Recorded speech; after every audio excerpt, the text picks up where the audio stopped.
So, George, we've had a lot of response about our affair episode, and we want to go a little further with that and talk about withdrawers and pursuers and their differences with affairs. Welcome to Foreplay Radio, Couples and Sex Therapy. I'm Laurie Watson, your sex therapist. And I'm George Fowler, your couples therapist. And we are passionate about talking about sex and helping you develop a way to talk to each other.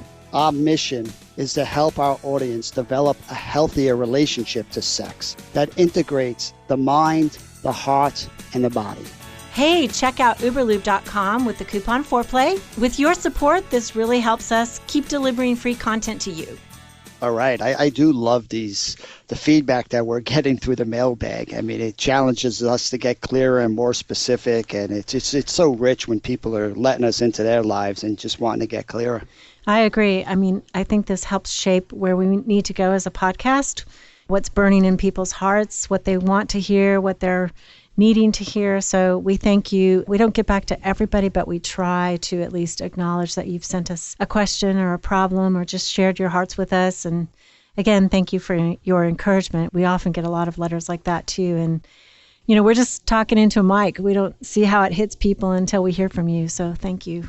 And the question around, I mean, I like to zoom out always and say, hey, pursuer and withdrawer are both human. Right? We have the same emotions, the same needs. When our partner who's promised to love us betrays that love, it causes hurt and sadness and doubt and mistrust. Right? But there are some important nuances in kind of the moves that we have. So if we start off with a withdrawer, let's say the withdrawer is the one who is the offender. Yeah. And withdrawers tend to be more likely to be a person who initiates the affair out of the two. And this is really hard to get because I think the pursuer is wanting more. And sometimes they are sexual pursuers too, and their withdrawing partner still acts out and has the affair. And it's a little incomprehensible, I think, to their partner, like, I'm begging for you. I need more from you. Why would you go into the arms of someone else when I'm wanting you? It's just so hard for them to understand. And could you talk, G, about why a withdrawer would think about an affair as a solution and what they're going through? It's great to just understand their overall response to emotions and vulnerability because they want to get things right and they want to perform well. They're trained from the earliest age to hide their fears, to hide their vulnerabilities. Right? But we know that the walls we put up to keep out the bad also start to keep out the good. Right? So the levels of engagement start to go down and withdrawers start to find themselves kind of working really hard, but not really enjoying the fruits of a lot of that work. So they're working on keeping their partner happy, not necessarily perhaps do they have the skills to work on becoming vulnerable with their partner. Right. And because they don't have those skills and they want to avoid conflict, the vulnerability, the success and vulnerability starts to decrease as the years unfold. Yes. So there's a numbness that happens. There's a hardening of their hearts. And it's not intentional. It's just a byproduct of the environment that they're in. So it's a byproduct of how their defense mechanisms when they grew up, that this was how they survived, by turning off vulnerability. So everything in them is not going to open up with vulnerability. That doesn't make any sense to them. Right. And that's why they tend to like an environment like work better because they know the rules. It's clear what's expected of them. They don't need to be vulnerable. Right? They got a lot of affirmation for turning off their feelings. And then when they come home, they're hearing all this criticism and these messages that they're not doing it right. So they start to shut down more and more and more at home, which makes them more open to somebody else coming along that's engaging and interesting.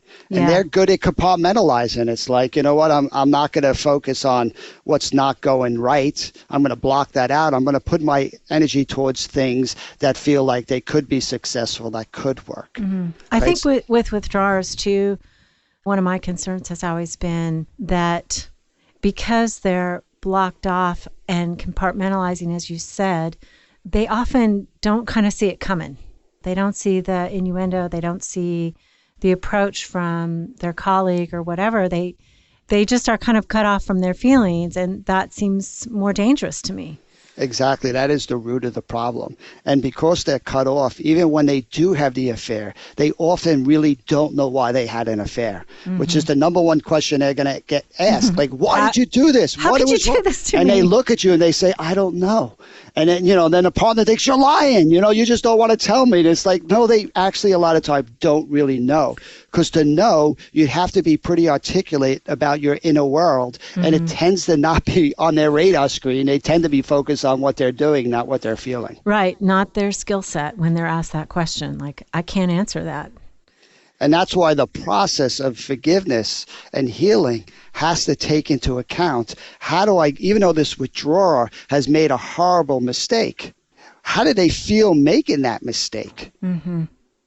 I mean, the sad part about this setup is their biggest fear is that they're failing or there's something wrong with them. And here they are doing something that proves their worst fear. But they don't feel entitled to be able to talk about their hurt or pain because they are the offender and the bad guy, a bad lady in this scenario.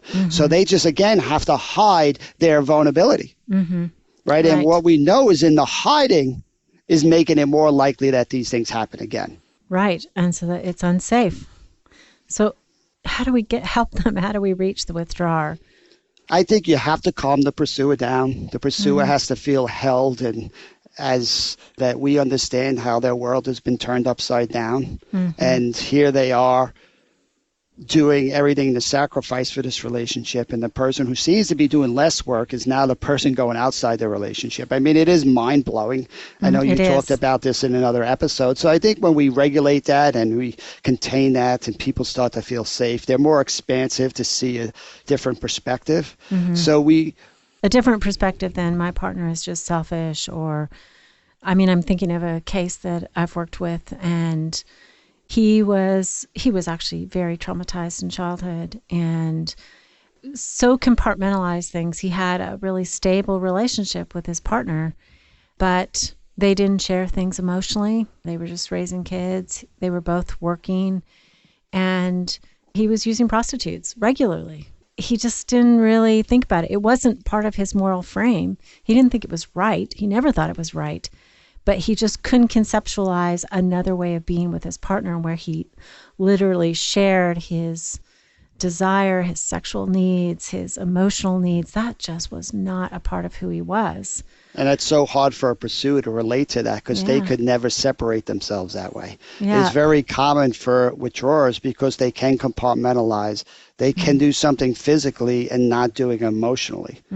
They're used to doing that all the time. So sex becomes the same thing where it's about the orgasm and the act, even though their heart and their body is not really part of that process. Right, and which in this case was so convenient to use prostitutes because there was absolutely no heart involvement. It was just a physical act, and that worked great as far as that solution. Of course, it didn't work real great in the marriage, but... Well, what most therapists are trying to do is they would try to coach this guy in this situation, how to perform better to regain his wife's trust. Right? And that's important. He has to be able to do that. Eventually. But what is also going to be important if they want to have a different relationship is, what do you think it is like for this man to not know who he is and to find himself doing an act multiple times that so devastates his wife? What do you think he would feel? Yeah. I think he was lost. He wasn't sure how he got to that place. And because he did something bad doesn't mean he deserves to be left alone in those negative feelings of being lost, feeling like a failure, feeling unworthy of love. And so much shame. Right? The antidote to shame is connection. And yet is this man has a history of never letting people into these places. So this is the opportunity in an affair. Even though he was the offender, it still brings about this brokenness and this pain and this hurt. That with the timing has to be right. But when he can kind of let himself in and let his partner in, then that responsiveness in those dark places, it starts to redefine the world in a very different way for that person.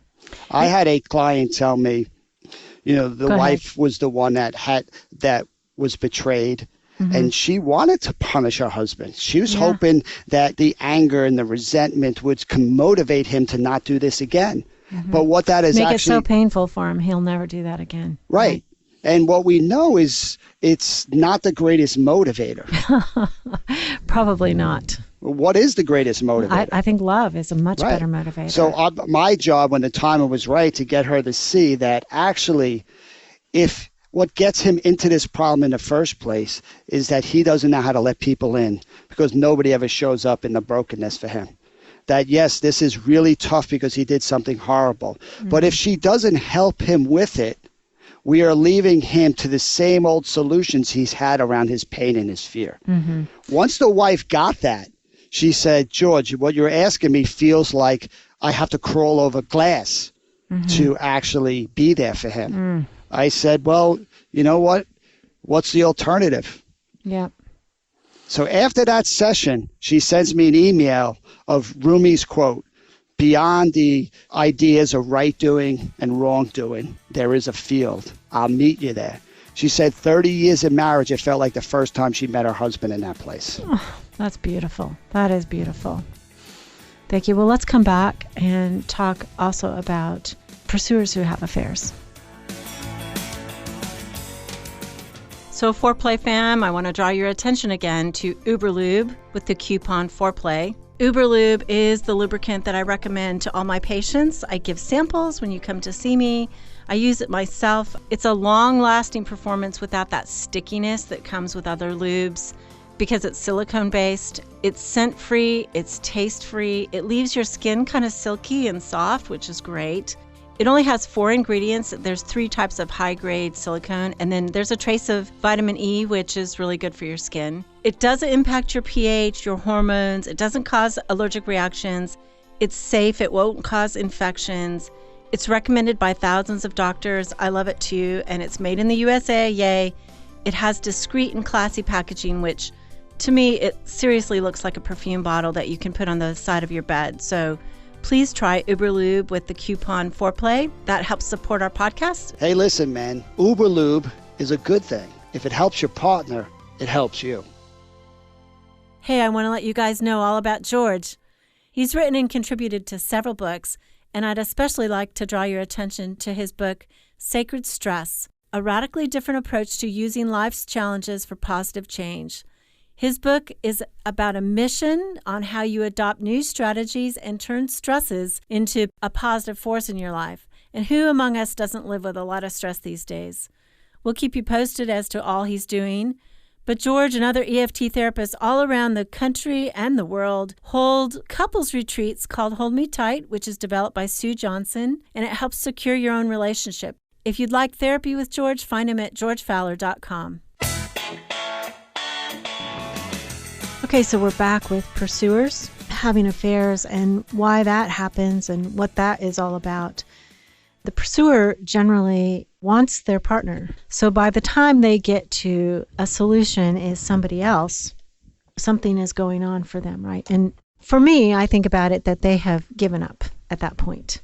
They have all these needs. They've begged and pleaded for their partner to meet them, whether it's sexual needs or sexual and emotional needs, or even just emotional needs, right? Sometimes the crazy thing is the person who acts out has been sexually withdrawn in the marriage, but they wanted, as a pursuer, more emotional connection, and they didn't get it. And so, like you said, it's a similar sort of thing. Somebody comes along, or maybe they look for that someone just to be connected. I would say most people who have affairs are good people. You know, having an affair is outside their moral standard, and yet they do, and it's because something inside a need is so compelling that they weigh those choices or they instinctually just act. But the choices, this pressing need I have is more important. You know, I'm thinking about a woman who... Could I just jump in with that? I want to jump in. Just provide balance. Because you're 100% right. There is really good reasons why both withdrawers and pursuers go down this slippery slope. Mm-hmm. I mean, what is worse, the withdrawer who doesn't say what they need or the pursuer who asks for what they need and don't get it? Both Yeah. of them are not getting what they need, right? When Right. you don't get what you need, you're more likely to look elsewhere. That's just pretty human. Yep.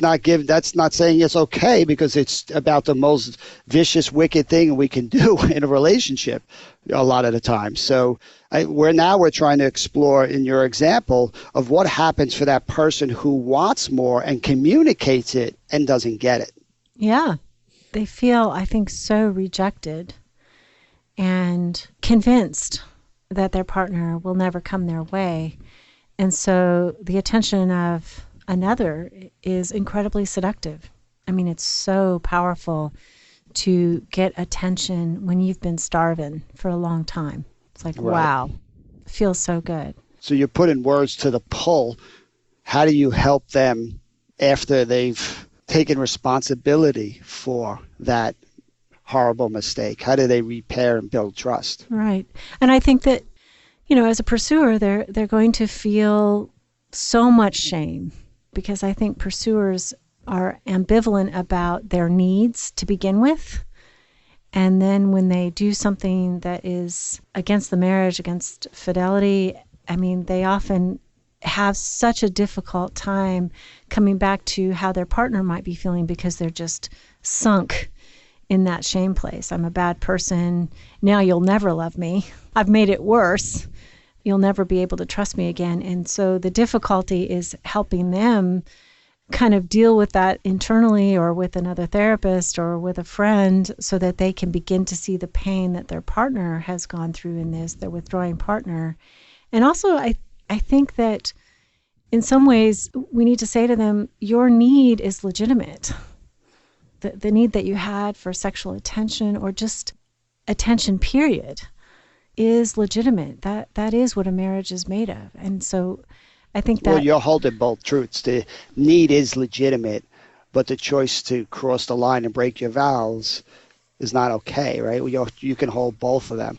right. I think that pursuers have difficulty and tell themselves, I just need too much.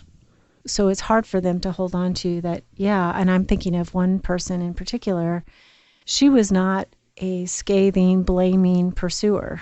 She actually respected her husband a lot, thought he did so much to provide for the family, and loved him, and talked about her sexual needs. And he thought she was attractive, but he just never initiated. And he had sexual desire. He just had trouble acting on that. And so eventually, of course, she found herself in an affair, and she didn't know if what she needed was appropriate for a marriage to meet. And then once he was angry with her for what she did, it was just very confusing. Sure, and I think this is the conundrum that most couples find themselves in after an affair. Mm-hmm. Right? Here's this pursuer who the root of her problem is feeling broken and ashamed and unlovable.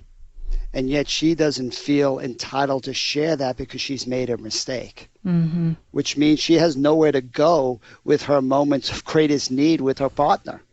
Right? And this is how couples miss each other in trying to heal. She'll try to hide those places in herself, and she'll try to prove that she's committed and loyal and promise not to do it again. But to do that, she feels the best way is to hide herself. Mm-hmm. Right? So what I'm trying to get both people, it doesn't matter if it's the offender or the offendee, both of them get broken through the process. Both of them really need, these places of insecurity have grown because of the devastation of what just happened. Mm-hmm. When both partners can kind of go to those places in themselves, and when the safety is there and the trust is starting to rebuild, to ask their partner's help, the bond never becomes stronger. I mean, it's one thing to be loved when we're getting it right. It's another to be loved when we're getting it wrong. So let's do that. I want you to be the pursuer.